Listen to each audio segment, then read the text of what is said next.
I'm sure that everyone's got lots of questions. I just wanted to start by saying thank you to everybody for your really fascinating presentations, and I think we've sort of built up quite an understanding over the course of the day about where Viking festivals come from, the history over the course of the 20th century into the 21st, a little bit into the 19th century even, about where these festivals originated and what's changed and what the current state it really is. And we can maybe think about the future of Viking festivals a little bit too. I've got lots of questions. I will start with one and then I'll open it up to other people. So one thing I was thinking about when everybody was talking was what's the significance of place in these festivals? So Stefan, you quoted Howard Williams in his recent work on public Vikings. And I think one of the things he says is that some of these public Vikingisms are becoming detached from specific sites, but I think everybody had been talking about almost a prompt, perhaps, for the festivals, and particularly with York and Man. There was this sort of idea of an identity that was perhaps distinct from a homogeneous national identity. So I wondered if this comes up in reenactment, in festivals, what's the significance of place? I think place is hugely important if it's a special place to the communities that are doing it. And York is a special place, because of its identity as a Viking place. And you go to somewhere like Lofoten, which is a dramatic landscape in the north. It's actually in the Arctic Circle, I think. It's very dramatic, particularly with the snow on the ground. So that's a special place. And Tonsberg is a special place when you're allowed to go and climb on the mound where the boats were actually buried. So that's a special place. One of the dilemmas is there is a sameness about the Viking, and once you've seen one Viking reenactment, in a sense you've seen them all. So that makes place more important than ever, because it gives it that distinctive quality. That's what I would say. I think when we were looking at reading the Manx, the Viking Gallery at the Manx Museum in 2005, we started looking at that. We had to make a decision quite early on whether we were going to make space for the story of the Vikings and who were Vikings, or whether we were just going to launch pretty much into the Viking legacy on the Isle of Man. And we felt because we did have this unique story in the British Isles, really, that we had to concentrate on the Manx Vikings. So we as an organisation, we haven't really gone down the route of, who were the Vikings generally, because people can find out that elsewhere. What they can't find out as much is what the effect was on the Isle of Man. So that's how we see our job in that respect. So for us, the sense of place and Vikings being in that place is absolutely essential to what we do. Well, I agree. I think place is very much important. Talking about this top-down perspective of reenactment, I mean, a lot of historical sites and historical museums are engaging in reenactment, and they start from the place. So place is important, I think. Looking to what Lars is doing, I mean, you're taking the ship around Europe and sort of shifting the place for where the Vikings are constantly, but you're not doing that haphazardly. I mean, you have an idea of recreating the Viking routes and so on. So place is important, and place can be moved in many ways.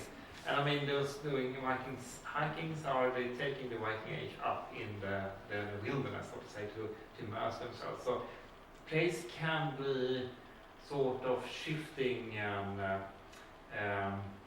sort of, you can form the place also in many ways, and that's an important aspect. But saying that, I also think that Howard is right, because you have a tension here between Vikings connected to place and origin and so on, and Viking as an idea and as a myth or Hollywood product, they're sort of taking it in a totally different direction. So Vikings are simultaneously a sort of historical fact and place and so on, but also an idea and a stereotype, and that can be brought into many different environments and settings that's not connected to place. So you have sort of diverging element here.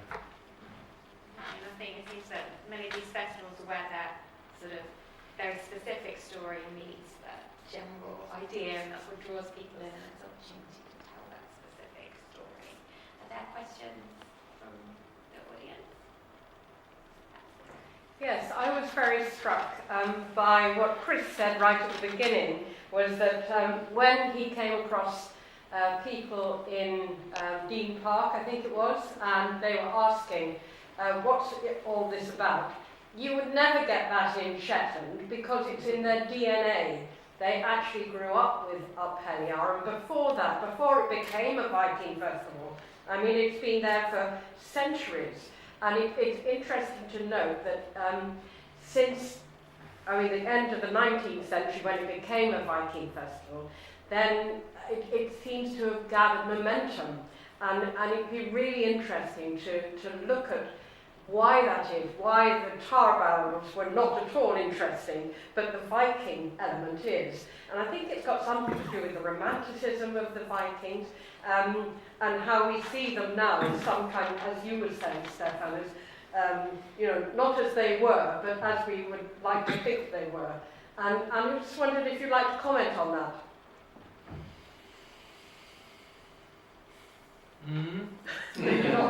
Let's take the case of what you were talking about before, Alison, the Viking horn helmet.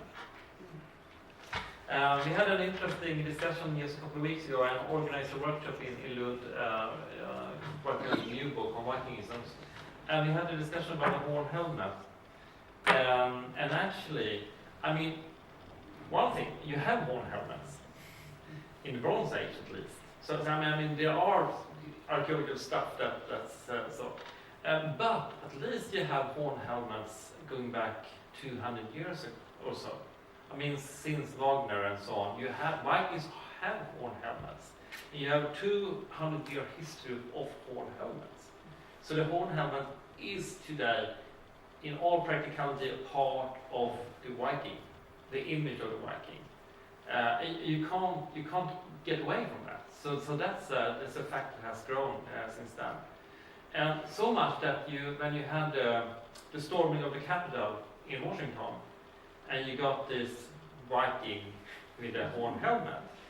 The interesting thing here is he was described as a Viking, and he had Viking tattoos, but the horn helmet was not the Viking helmet. It was yeah. But that's not picked up on. What was picked up on was the horn helmet and the connection to the far right uses of the Viking Age. So the horn helmet are so much a part of the Viking identity or stereotype that people are getting blinded by it. So I don't know if I answered your question, but you have this mix of Vikings as historical, archaeological entities, and the Vikings since then, and at least since 200 years, Vikings have had this romanticism connected to it and used in many different ways, from commercial to ideological uses and so on. And you can't get away discussing Vikings today from that 200-year history. I think as well that the horned helmet thing is really interesting, because we live in a world now where it's all emojis and symbols and things like that. And how to sum up the Viking is you put a horned helmet. As soon as you put that L, everyone thinks, oh, that's the Viking bit. Well, if I'm interested, I'll go and see that bit. Whereas if you put a proper Viking helmet on, then most people wouldn't really know that that's Viking. It's like a helmet, so it's something to do with military and battles and stuff, but not, could it be Civil War, could it be 1700s, nobody's really sure. So it's really difficult to get away. I absolutely understand why it's really difficult to get away from that shorthand for Vikings being this horned helmet. We'll always always, as archaeologists, as museum curators and interpreters, we're always looking at what hooks to get people to come in and learn about things and be interested. You know, so if you have this, it's always really, really tempting. And in some ways, you know, you're reducing it to that one icon, that one symbol. But, you know, we say the Bronze Age, well, that's a shorthand as well, you know, so it's very complicated. Can I just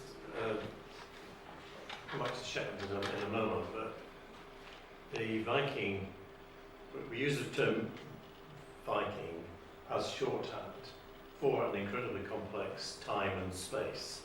Going back to that, the Viking period in Scandinavia, what we might call the homelands, as it were, does tend to close with the development of Christianity,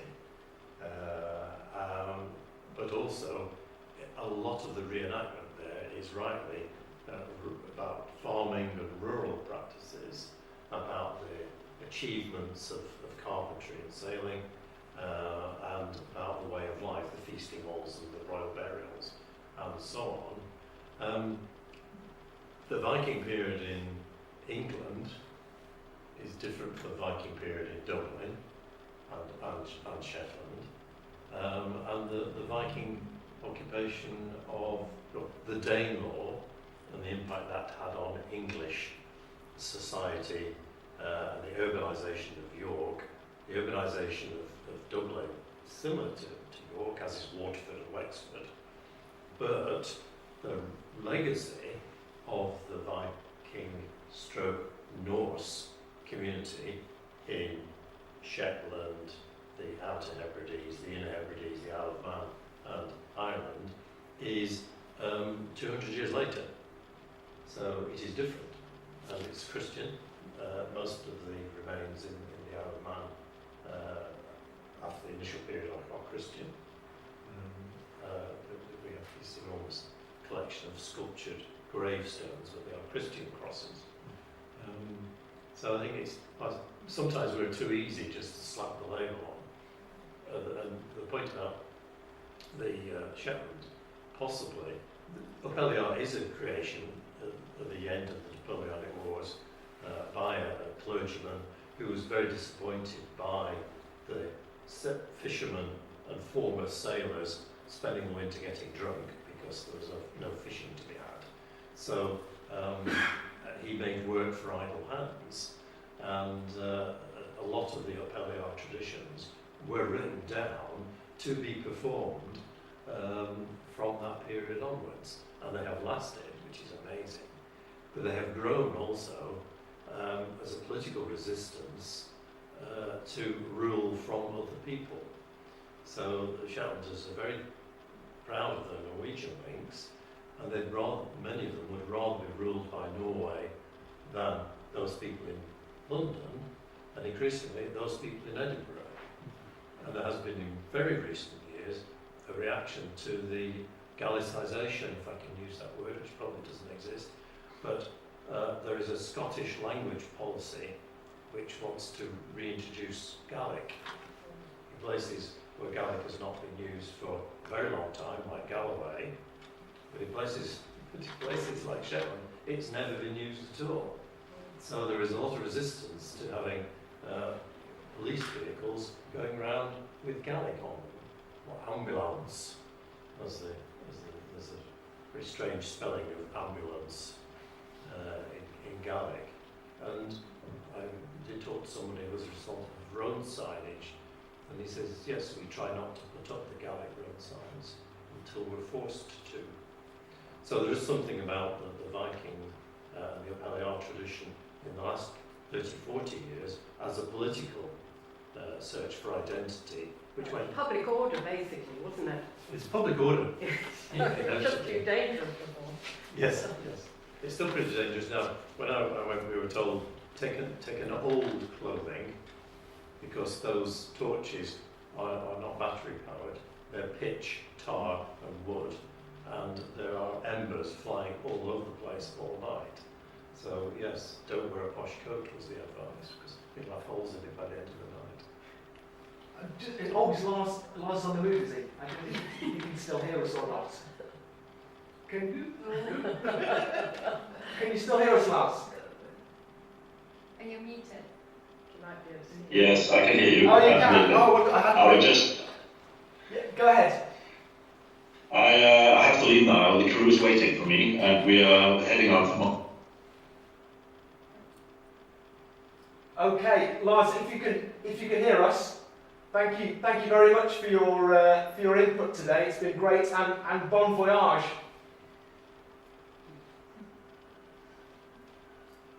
That's a Oh. proper exit. Right. That's I think Can I just say on Lars' behalf, he's going to London, Yeah. sounds great, but they're planning the next stage of the route.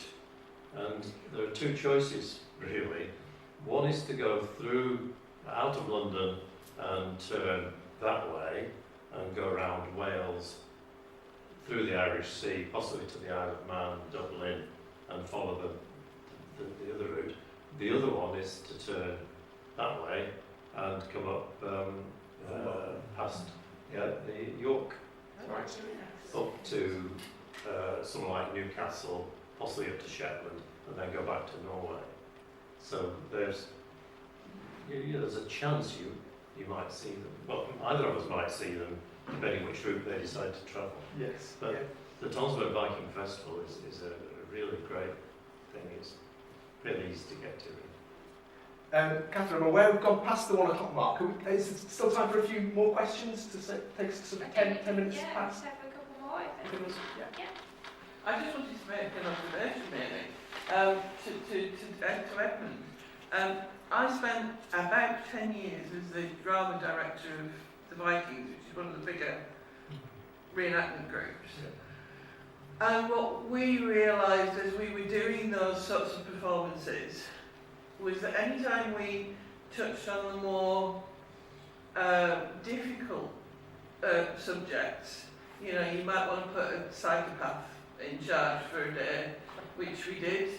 And those sorts of performances, if we looked at the end of the day at how successful we felt they had been with the public, they were less successful. So we didn't do them. We deliberately moved away from them because they didn't see. You put a nutter in front of the public, and the public just go, oh, get away. And it's more historically accurate, perhaps, but it's not. It doesn't engage with the public. They don't want to engage with that frightening aspect of the Viking world. Yes and no. Bertolt Brecht theatre.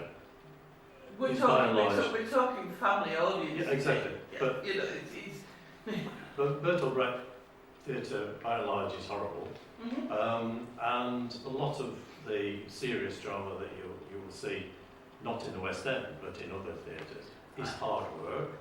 And, you know, that's one of the reasons why people are going to musicals, because it's different. I mean, I agree. I mean, but when I'm talking about family audiences in Absolutely. country parks where they come out for an afternoon, you know, it's maybe we never expanded it to the Brechtian end of the theatre, and we probably never would, because most of the people who take part in Viking reenactment, in my experience, the vast majority want to get through the day.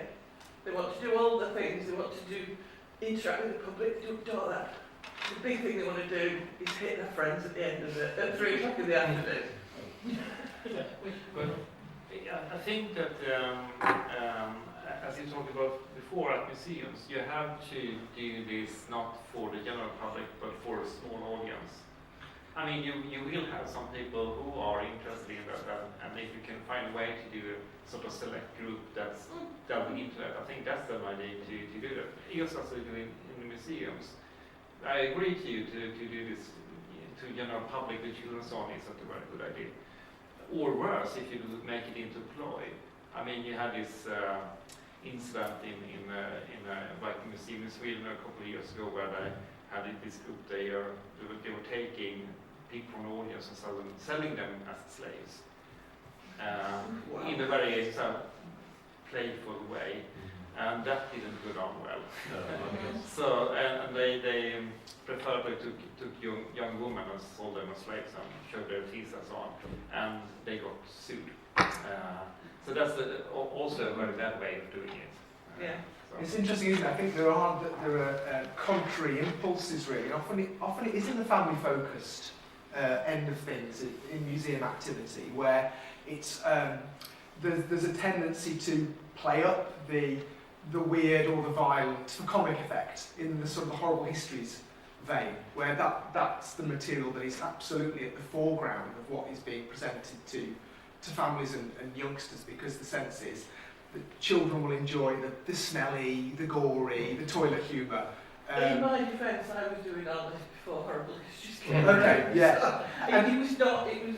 I didn't have that reference. No, I think it's interesting as well, hearing Stefan reflecting on an incident in a Swedish setting.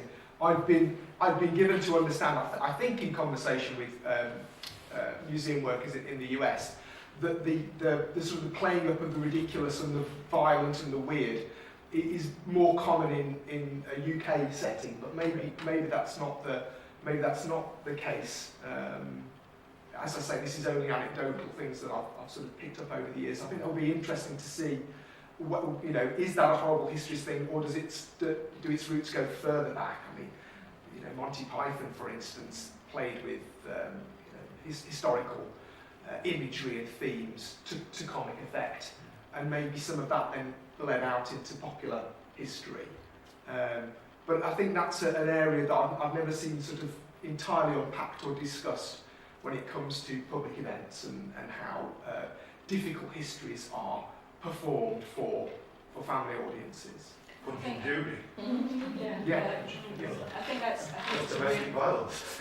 it's a really good point looking at it from the reenactor's point of view, because you want to enjoy what you do, and it's all very well, from a museum side or interpretation side, sort of to say, well, you should really show the other side of it. I mean, one of the displays we have in the Manx Museum is from a Viking Age burial. The skull and the back has been sliced off. That's not easy to talk about in any manner of means. But that's our job. We need to do that. But if we're asking reenactors to come up, give up their time, we were saying about the expense that the reenactors spend on their own costumes, they've got to enjoy it as well, and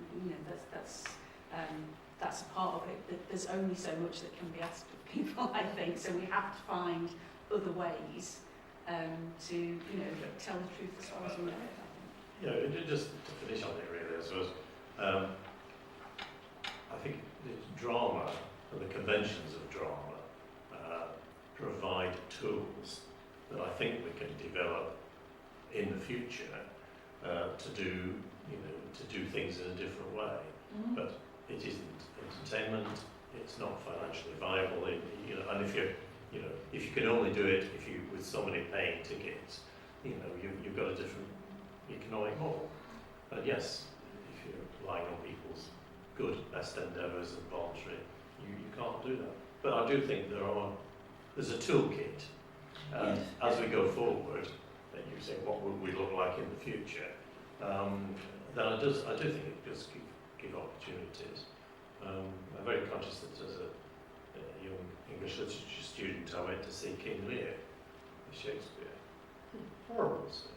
Horrible. Absolutely horrible. Why anyone would want to go and see that play?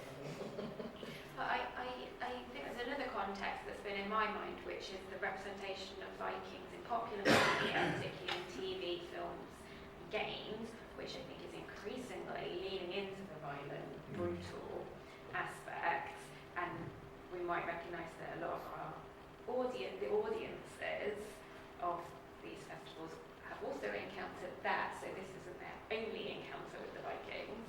And I wondered, I just want to ask a few of you talked about the relationship between reenactors and some academic archaeologists and historians, but believe there's often a relationship also with representations in popular culture.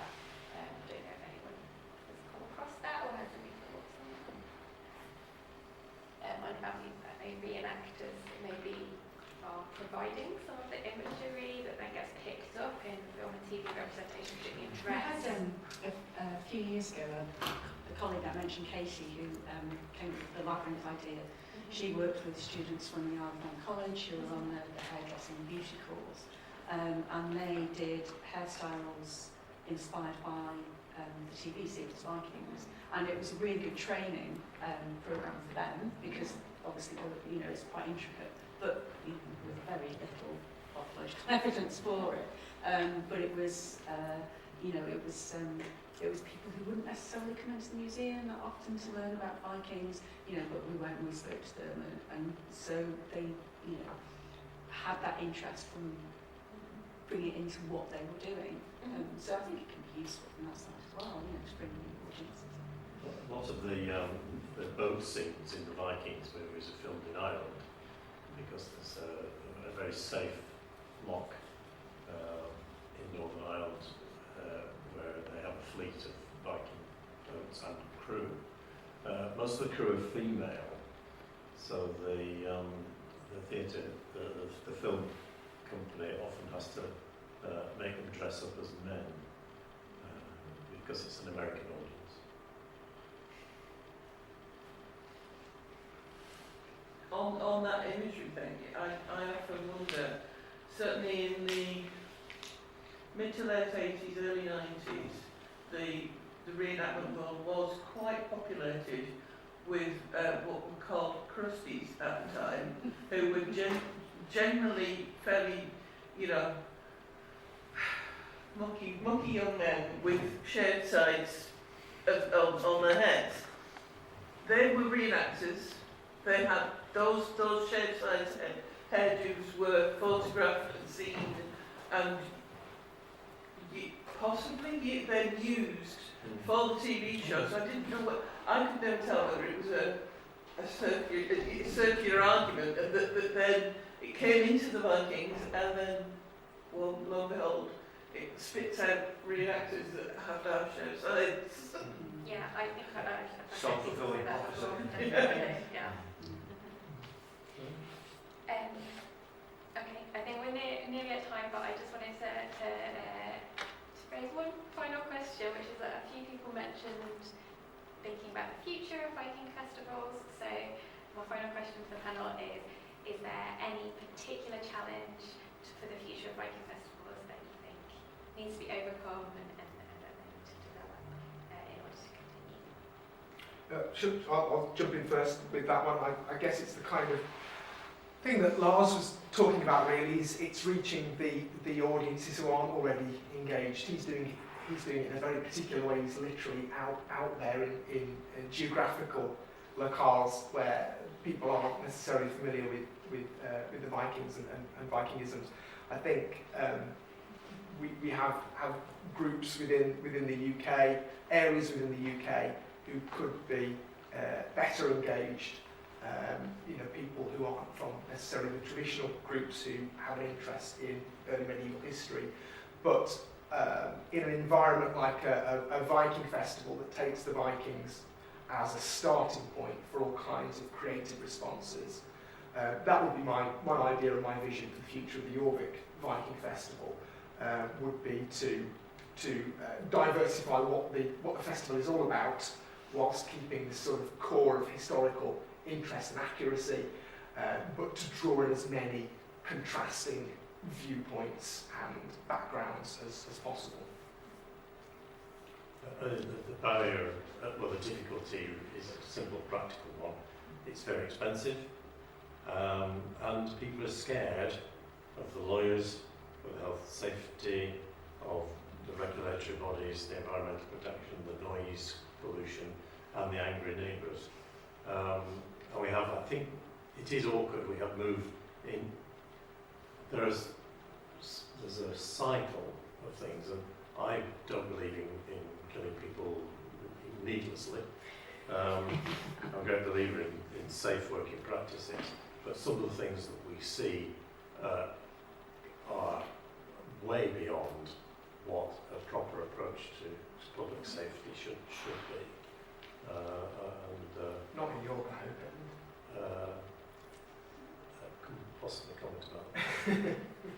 but there is, I hope there is a reaction in a few years when people say, well, yes, if that did happen, it would be terrible, but realistically, what are the risks and how do we mitigate them? I think there has to be some learning. I say that because there's something called a visitor safety group, which is now challenging. It's got people like National Trust and the Forestry Commission, and it's actually going to inquests and challenging some of the worst fears. Say yes, these things can happen, but sometimes actually, no, you shouldn't have stood so close to the edge. It's the actual personal responsibility issue. I think I just, in the future, I see and very much want closer working relationships with museums, academic institutions and interpretation centres and reenactors, I think, because nobody can do it all and nobody should do it all. It's everybody's. And I think it was really interesting what you were saying about, now people who find stuff are phoning up reenactors to say, well, what's this? How would it be used? And we see that, even with metal detecting finds. And when it comes down to it, museums, apart from yelling, we can't compete with the Marvel universe and these amazing special effects. But what we have got that other people don't have is the original objects. And so if we can use those objects to inspire people to commission their own and to show people actually how heavy a Viking sword is, then that's the way to get engagement, and then that's the way we can start sharing what we know about that part of the past with other people. So collaboration is my wish. Mine too, actually. I think that's very important to find good ways to work between academics, museum people, reenactors, public, and how to develop that. I have an ongoing book project with a lot of people across Europe and the United States right now. It's been a book project we are working on for at least 10 years. It's been very hard work because it's a book written by both academics and non-academics. So half the persons in the book are reenactors, not trained academics at all. So it's called Visiting the Past. So we're not focusing on Viking reenactment, but reenactment per se. How to use reenactment in schools, how to use reenactment in museums, how to work with food reenactment, and so on and so on. So there are a lot of chapters here. And it's extremely fun to do, and I think it's important, just these collaborations, to learn from each other and to do things together and realize we have competences that can bleed over, so to say, into our different spheres and so on. So collaboration, I totally agree with that. Brilliant. I think that's a great wish to end on. So thank you everyone.